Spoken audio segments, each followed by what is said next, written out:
Pakikinggan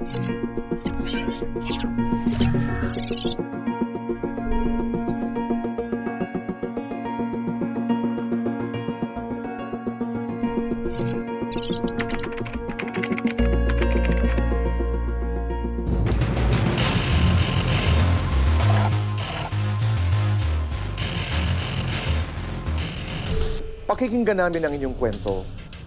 Tungkol lang po sa anak ko, na pinagtrabaho niya po sa pabrika.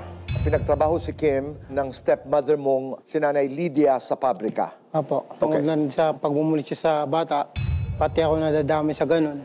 Pangmomolestya? Opo, nung manugang niya po. Doon sa pangmomolestya, sabi mo dinadawit ka, ikaw di umano ay may kinalaman din sa pangmomolestya sa iyong sariling anak. Yung po'y sinabi po sa kanya po ng anak ko, gawa-gawa lang po nila yan. Bakit sa palagay mo, Norlito, ginagawan ka ng kwento? Di po maintindihan po talaga, bakit ganun. Kasi kung ginawa ko sa anak yun, dapat hindi nalalapit sa akin yung anak ko. Tsaka hindi nahingi ng tulong. Anong pambababoy sa anak mo?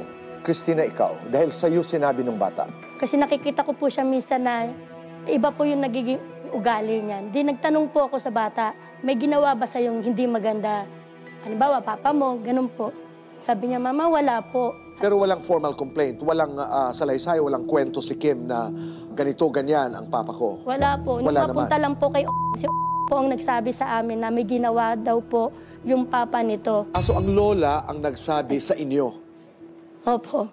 Sinabi ng bata sa akin na, mama, ginawan ako ng hindi maganda yung anak ni lola.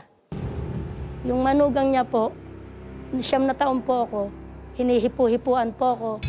Sabi ko, hindi alam ng lola mo. Sabi niya, hindi. Tapos pinapanood niya ako ng video ng kabastusan. Hindi po totoo yan. Si papa mo, wala bang ginawa sa'yo? Wala talaga, mama. Hindi lang daw po hipo ang ginawa sa kanya nung manugang. Ano na daw po, pinipinggan na po siya. Sabi ko, hindi nalalaman ng lola mo yan. Tulog na hating gabi daw po, ginagapang na siya. Pero hindi naman po siya pinasukan ng ari, kundi daliri. Bakit tinuturo mo ang papa mo? Sabi niya, mama, kasi tumira ako sa kanila. Kung sila ang sisiraan ko, paano ako makakatira? Yun ang salaysay po ng bata. Noong mapunta sa kanila yung bata, binaliktad na po ng bata na si papa daw niya po ang may gawa. Tapos yung bumalik po sa akin uli yung bata, kasi nagbalik-balik lang ng bata eh.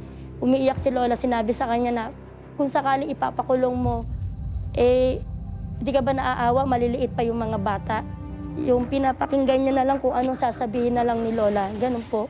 Kaya nga nangihingi po siya sa papa niya lagi ng sorry, papa, sorry na.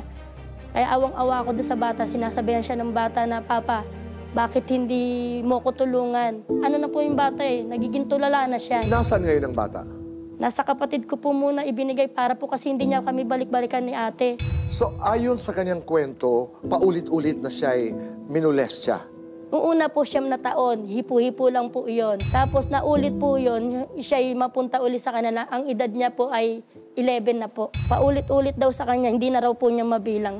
Yung nagtatrabaho na sila sa bilya ng lola niya. Pumupunta daw po yung manugang na tuwing Sabado hanggang Linggo. Naisipan na nga po niya maglagay daw ng kutsilyo sa tabi. Norlito, base dito sa kwento ni Christina, mukhang hinahanapan ka ng pagkampi ng iyong anak? Opo. Ba't hindi mo ako pinaglalaban pa? Kasi po, wala pong kakayanan na para magdemanda, ganun. Sa asawa ko na dinidede daw siya pagkagabi. Nagalit po ako. Ang problema, wala lang akong financial pang demanda sa kanila. Pero anong sinasabi mo sa kanya pag tinatanong ka niyan? Sinasabi ko na lang po sa kanya, pa-Diyos na lang po. Puntahan natin yung trabaho. Paano niyo nalaman na siya'y nagtatrabaho doon sa pabrika o patahian? May bata po kasi pumunta sa amin na nakita daw po si Kim na nagtatrabaho daw po. Sabi ko, kunin natin yung bata kasi nabalitaan ko na nananahin na daw yung bata. Kaya pinuntahan po namin yung bata sa pabrika kasi stayin po sila doon maglola. Ayon sa kwento ng bata, sila na may pinapakain, sila na may binibigyan ng sweldo. Lahat daw po ng sweldo niya kinukuha ni ate. So huminto siya ng pag-aaral? Opo, huminto. Ano ang gusto mong mangyari, Norlito? Bigyan lang ng hostisya yung anak ko eh. Kasi lagi dinaday niya sa akin. Kasi napapayak na lang ako sa mga ano niya eh. Kasi lagi na lang sinusumbatan ako eh. Sabi niya, kailan mo ko kayang pagtanggol? Mamaya ay makakasama natin si Kuya Alan at Ate Pia. Pag-uusapan natin to. Salamat.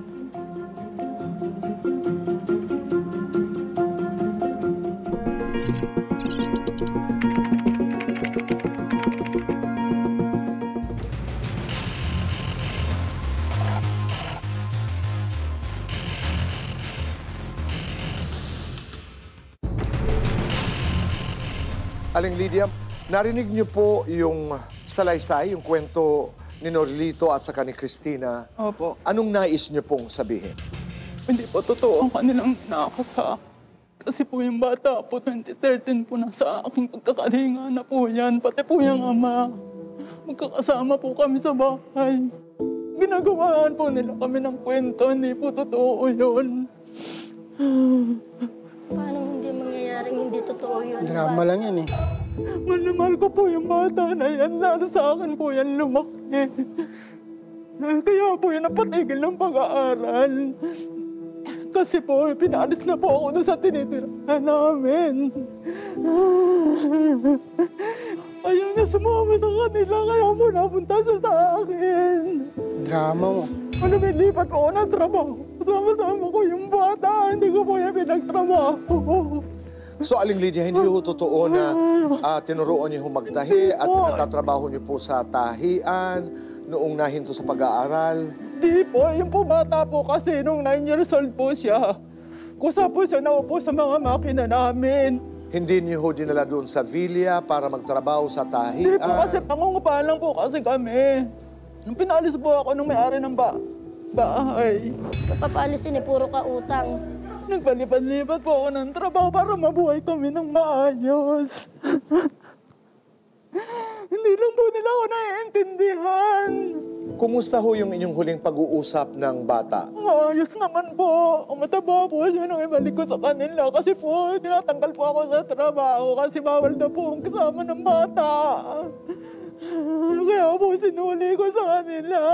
Gaano katagal sa iyo tumira si Kim? Hindi mula po nung siya, magwa 1 year old po. Hanggang 11 po. Pinag-aral po siya namin ng mag-asawa nung simula po ng grade 1 po. Sinusumbatan mo nga eh, na walang utang na loob.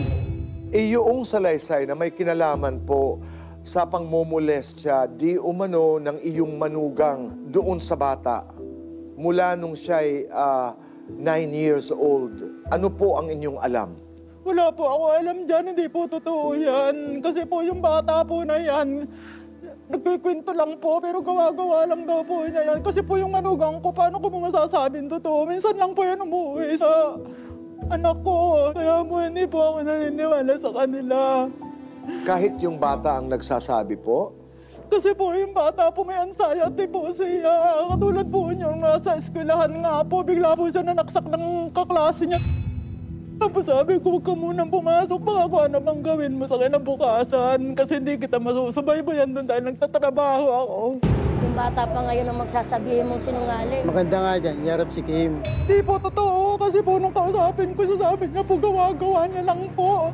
So itong pangmomolestya ay gawa-gawa lamang ng bata? Opo, sabi niya po sa akin.